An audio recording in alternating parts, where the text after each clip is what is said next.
नमस्कार, मैं हूं मृत्युंजय कुमार झा और अगले आधे घंटे तक हम आपको बताएंगे कि आज आपको कमोडिटी मार्केट में कहां पर मुनाफा मिलेगा, मानसून को लेकर ताजा अपडेट क्या है और अगले कुछ दिनों में देश के किन किन इलाकों में बारिश होने वाली है, ये हम आपको बताएंगे। लेकिन शुरुआत करते हैं बम्पर कॉल से, जहां पर आपको सबसे ज्यादा मुनाफा इंट्राडे में मिल सकता है। आज की पहली बम्पर कॉल है गोल्ड, जहां पे 28,530 के स्तर पर बिकवाली की सलाह है।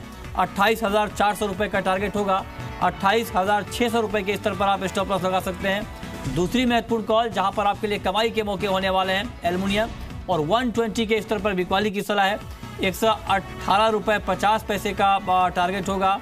और तीसरी कॉल जहां पर आप मुनाफा कमा सकते हैं आज के लिए, जिंक 176 पे आप बाई करिए। 179 का टारगेट होगा, लेकिन 174 के स्तर पर आपके लिए स्टॉप लॉस लगाना ज़रूरी है। तो ये कुछ महत्वपूर्ण कॉल हैं जहां पर आप ट्रेड कर सकते हैं। मार्केट में ट्रेड करिए, लेकिन स्टॉप लॉस ज़रूर लगाइए। जहां पर आप ट्रेड कर सकते हैं, मार्केट में ट्रेड करिए, लेकिन स्टॉप लॉस ज़रूर लगाइए।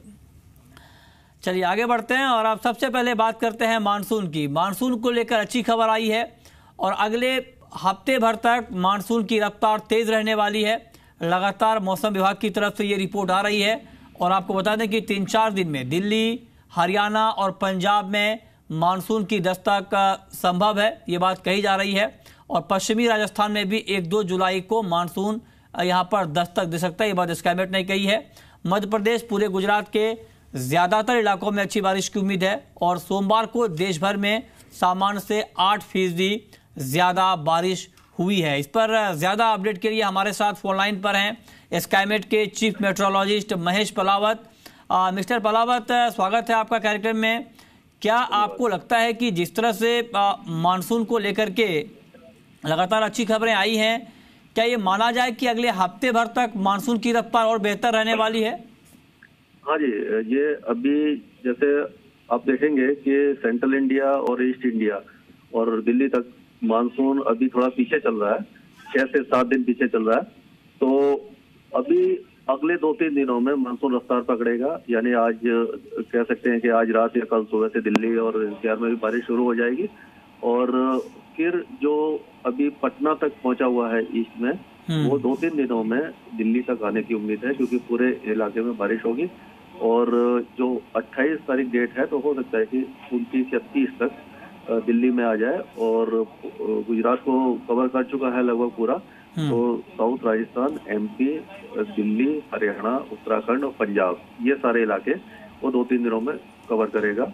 और उसके बाद जो राजस्थान है, ईस्ट राजस्थान में भी अच्छी बारिश दिखाई दे रही है और वेस्ट राजस्थान में भी स्कैटर्ड रेन कंटिन्यू रहेगी। तो कह सकते हैं कि अगला एक हफ्ता ठीक ठाक बारिश होती रहेगी। ओके, तो आप, क्योंकि राजस्थान को लेकर आमतौर पर चिंता रहती है, लेकिन आप कह रहे हैं कि राजस्थान में भी अच्छी बारिश की उम्मीद है। राजस्थान की अगर बात करें तो मिस्टर पलावत, पश्चिमी राजस्थान में किस तरह की बारिश आप देख रहे हैं जुलाई के पहले हफ्ते तक?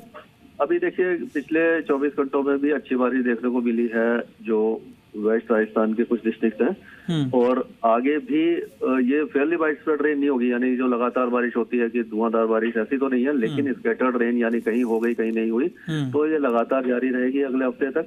और ये आपका जो जैसलमेर, बाड़मेर, नागौर, बीकानेर, चुरू, ये सारे इलाकों में भी बारिश जारी रहेगी।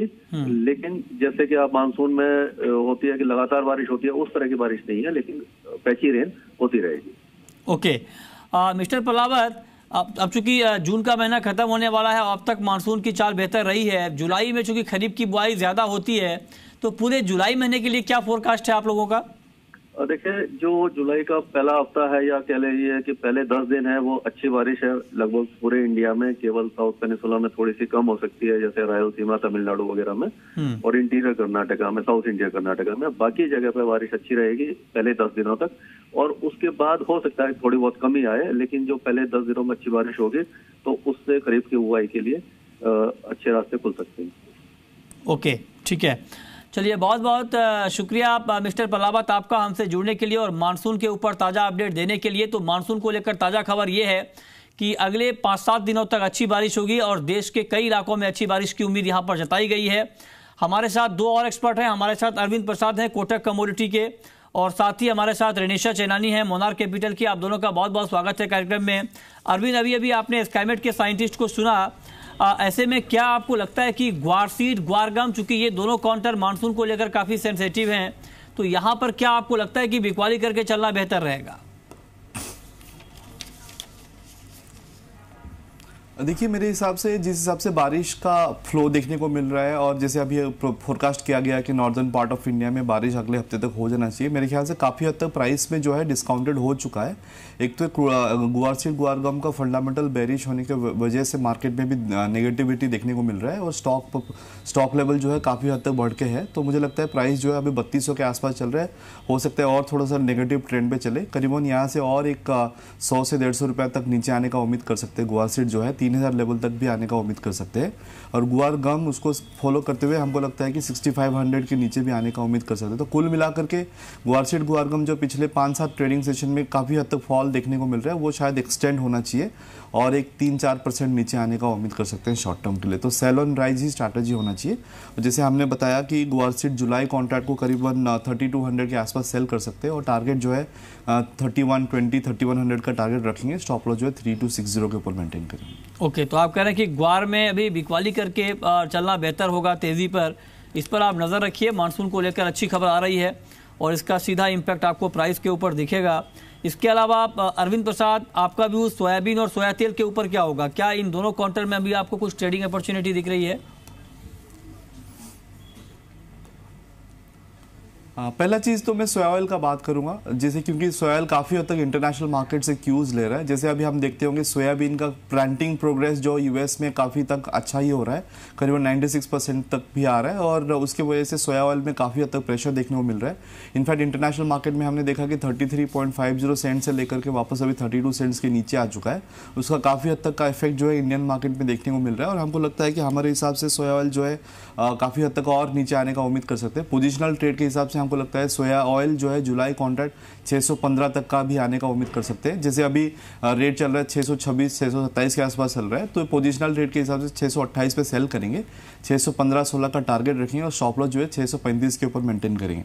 लेकिन जब हम सोयाबीन का बात करेंगे तो मेरे ख्याल से थोड़ा सा अलग मूवमेंट हो रहा है। पिछले 3 हफ्ते से अगर देखेंगे तो एक बैंड पे ट्रेड हो रहा है, 2700 से नीचे के लेवल पे देख करके 2850 के बैंड पे चल रहा है।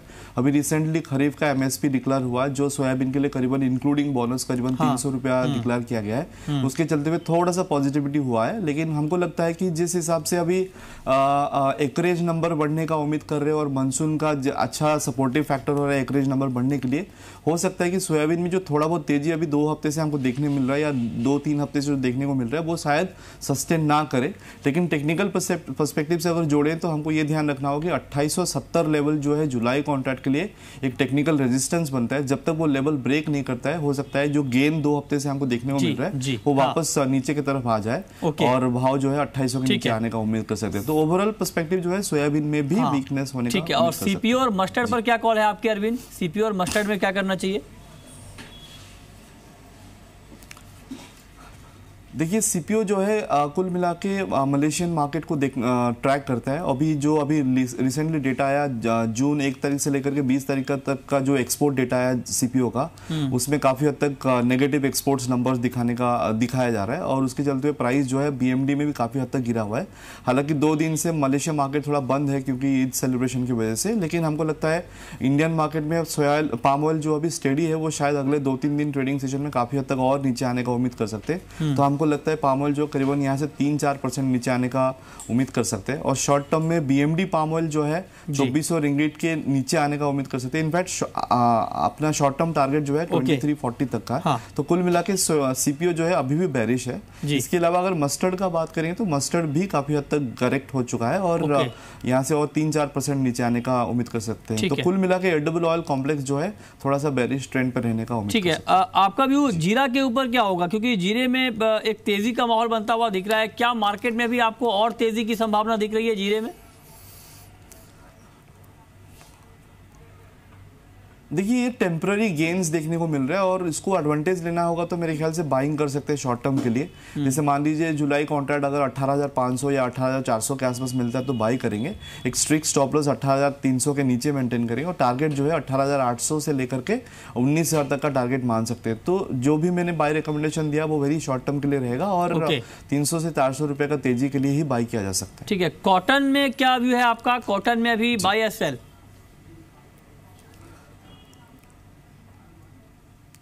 कुल मिला के कॉटन ट्रेंड जो है बेरिश पे रहना चाहिए। इस साल का एकरेज करीबन 14 से 15% ऑल इंडिया पे बढ़ने का उम्मीद कर रहे हैं। नॉर्थ इंडिया में ऑलरेडी सोइंग हो चुका है, जो फिगर हमको मिल रहा है कि 25 से 30% बढ़ के आया है। और इंटरनेशनल मार्केट में कॉटन जो है काफ़ी हद तक गिर गया है, 87 सेंट से लेकर के अभी 67-68 सेंट्स दिसंबर कॉन्ट्रैक्ट चल रहा है। तो हमको लगता है इंडियन मार्केट में थोड़ा सा दबाव रहना चाहिए और जुलाई कॉन्ट्रैक्ट स्पेशली थोड़ा सा प्रेशर में रहना चाहिए, क्योंकि काफ़ी हद तक का स्टॉक जो है एक्सचेंज लेवल पे जुलाई कॉन्ट्रैक्ट के लिए खड़ा हुआ है। तो हमको लगता है 19,000 वाला जो है भाव करीबन 500-700 रुपए नीचे आने का उम्मीद कर सकते हैं। ओके, ठीक है। कैस्टर सीड को लेकर के आपका व्यू क्या है? क्या कैस्टर में भी आप और तेजी देख रहे हैं? देखिए मेरे ख्याल से पिछले 15-20 दिन से या करीबन एक महीने से कैस्टर सीड थोड़ा सा धीमी पड़ गया है और काफ़ी हद तक स्टेडी हो गया है, कुछ खास मूवमेंट हो नहीं रहा है।